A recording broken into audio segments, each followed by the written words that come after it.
Hello everyone, welcome to yummy recipes. ఈరోజు వీడియోలో మనం ఎంతో ప్రత్యేకమైన ఒక రెసిపీని చూద్దామండి. పండుగల స్పెషల్ స్వీట్ అయిన అరిసెలని ఎలా చేసుకోవాలో చూపిస్తున్నాను. ఈ వీడియోని ఎక్కడా కూడా స్కిప్ చేయకుండా చూడండి, అప్పుడే మీకు మొత్తం ప్రాసెస్ అంతా కూడా అర్థమవుతుంది. స్టెప్ బై స్టెప్ చాలా ఈజీగా ఫస్ట్ టైం చేసేవాళ్ళు కూడా పర్ఫెక్ట్గా చేసే విధంగా చూపిస్తున్నాను ఈ వీడియోలో. మీరు కూడా చూసి ఈ విధంగా ట్రై చేసి చూడండి.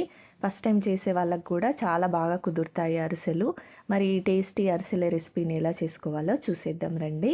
ఇక్కడైతే నేను ఈవినింగ్ టైంలో ఒక పెద్ద గ్లాస్తోన ఒక 4 గ్లాసుల బియ్యాన్ని తీసుకొని నానబెట్టి ఉంచాను. మధ్య మధ్యలో నీళ్ళని మార్చుకుంటూ ఉండాలి, లేదంటే బియ్యం స్మెల్ వచ్చేస్తాయి. ఈ గ్లాస్లో 4 గ్లాసులు తీసుకున్నాను. అంటే 1 కేజీ వరకు బియ్యాన్ని తీసుకున్నాను. అది కూడా రేషన్ బియ్యాన్ని తీసుకొని నానబెట్టి ఉంచాను. నెక్స్ట్ డే ఆఫ్టర్నూన్కి ఈ బియ్యంలో ఉన్న వాటర్ అంతా తీసేసి ఒక క్లాత్ పైన ఇలా ఆరబెట్టేస్తున్నాను. ఫ్యాన్ కానీ ఎండకు కానీ ఆరబెట్టకూడదు. ఇలా క్లాత్ పైన వేసేసుకొని కొంచెం తడి ఈ క్లాత్ అంతా పీల్చుకుంటే సరిపోతుంది.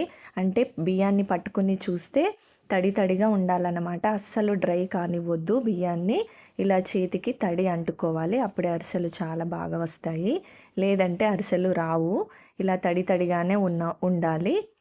ఇలా ఒక 10 నిమిషాలు ఆరబెట్టుకుంటే సరిపోతుంది. తర్వాత 1 కేజీ బియ్యానికి ఒక హాఫ్ కేజీ వరకు బెల్లాన్ని తీసుకోవాలి. బెల్లం మాత్రం మంచి క్వాలిటీ బెల్లం అయి ఉండాలి, అప్పుడే అరిసెల టేస్ట్ చాలా బాగుంటుంది. స్వీట్ ఎక్కువ తినే వాళ్ళు అయితే 3/4 కేజీ వరకు తీసుకుంటే సరిపోతుంది.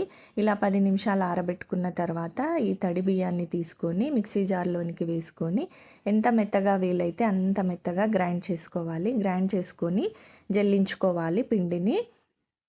ఎంత మెత్తగా వీలైతే అంత మెత్తగా గ్రైండ్ చేసుకుని కంపల్సరీగా జల్లించుకోవాలి. ఇక్కడ మా ఫ్రెండ్ అరిసెలు బాగా చేస్తుందండి, అందుకే తనతోనే చేయిస్తున్నాను. తను చేస్తుంటే నేను వీడియో తీస్తున్నాను. అరిసెలు అయితే చాలా బాగా కుదిరాయి.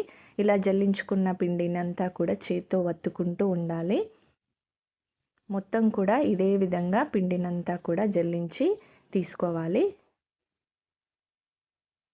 ఇలా మిగిలిన దాన్ని మళ్ళీ మిక్సీ జార్లోనికి వేసుకొని మరొకసారి గ్రైండ్ చేసుకొని తీసుకుంటే సరిపోతుంది. ఇలా పిండినంతా కూడా చేత్తో ఒత్తుకొని దీనిపైన ఒక తడి క్లాత్ వేసేసి ఆరిపోకుండా పిండిని ఇలా కప్పి ఉంచాలి. తర్వాత ఒక గిన్నెలోకి తురుముకున్న బెల్లాన్ని వేసుకోవాలి. వేసుకొని బెల్లం పాకం చేసుకోవాలన్నమాట. ఇందులోనికి ఒక చిన్న గ్లాసు వాటర్ వేస్తే సరిపోతుంది, ఎక్కువ వాటర్ వేసుకోకూడదు. ఇంకా కొన్ని వాటర్ చిన్న గ్లాసులో అలాగే మిగిలి ఉన్నాయి. చిన్న గ్లాస్తో 3/4 గ్లాస్ వాటర్ వేసాము ఇక్కడ. తర్వాత పాకాన్ని చూసుకుంటూ ఉండాలి మధ్య మధ్యలో. ఇక్కడ ఇంకా పాకం అయితే రాలేదు. పాకం ఎలా రావాలి అంటే ఇలా ముద్దల ఇలా సాగకూడదన్నమాట పాకము. మళ్ళీ చూస్తున్నాం ఇక్కడ పాకాన్ని. ఇలా ముద్దలా రావాలి పాకం అయితే, మనం చేతికి ఇలా ముద్దలా రావాలన్నమాట. అప్పుడే పర్ఫెక్ట్గా వస్తాయి అరిసెలు. చూసుకోండి, పాకం ఇలా ఉంటే పర్ఫెక్ట్ రెసిపీ చేసేయచ్చు మీరు కూడా అరిసెలు, ఫస్ట్ టైం చేసేవాళ్ళు కూడా. ఇలా వచ్చిన తర్వాత స్టవ్ ఆఫ్ చేసేసుకొని ఇందులోనికి ఇలాచీ పౌడర్ని వేస్తున్నాం ఇక్కడ.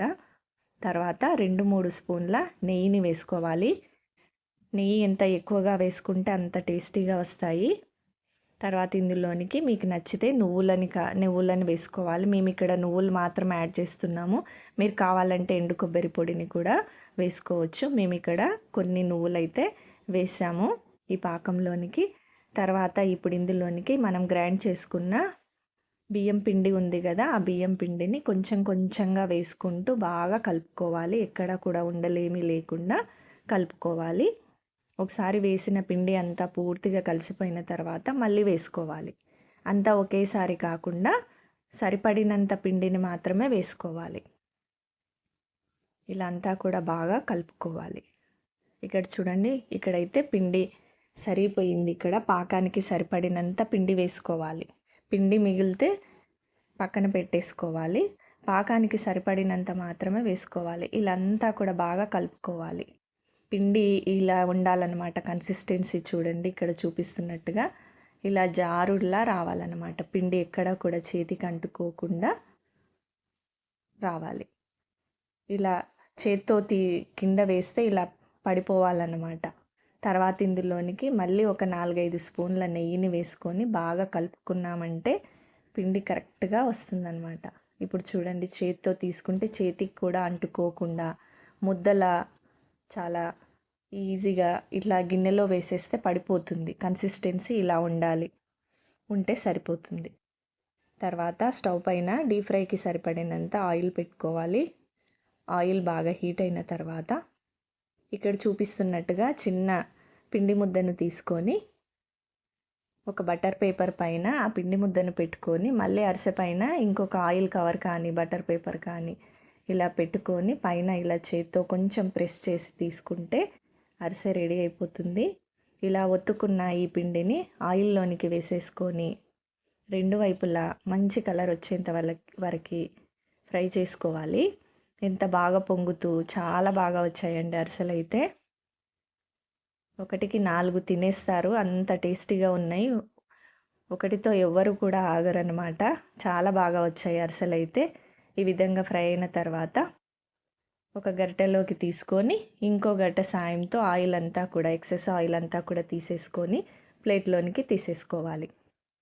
మీరు కావాలి అంటే ఇక్కడ చూపిస్తున్నట్టుగా చేత్తో కూడా ఒత్తుకొని ఇలా కూడా ఒత్తుకొని ఫ్రై చేసుకోవచ్చు. పైన కవర్ లేకుండా కూడా ఇలా చేత్తో ఒత్తుకొని ఆయిల్లో వేసేసి మంచిగా ఫ్రై చేసుకొని ఎక్సెస్ ఆయిల్ అంతా తీసేసుకొని ప్లేట్లోనికి తీసేసుకున్నామంటే ట్రెడిషనల్ రెసిపీ అయిన అరిసెలు రెసిపీ అయితే రెడీ అయిపోతుందండి. చాలా చాలా బాగుంటాయి. మీరు కూడా ఈ విధంగా ట్రై చేసి చూడండి. ఫస్ట్ టైం చేసే వాళ్ళు కూడా చాలా ఈజీగా చేసేస్తారు. ఫస్ట్ కొన్ని బియ్యం తీసుకొని నానబెట్టి ట్రై చేసి చూడండి. మీకు కూడా పర్ఫెక్ట్గా కుదురుతుంది. పాకం కరెక్ట్గా పట్టుకున్నారు అంటే అరిసెలు కూడా పర్ఫెక్ట్గా వస్తాయి. నచ్చిందా వీడియో? మీకు నచ్చితే ట్రై చేయండి. ఎలా వచ్చిందో కామెంట్ చేయండి.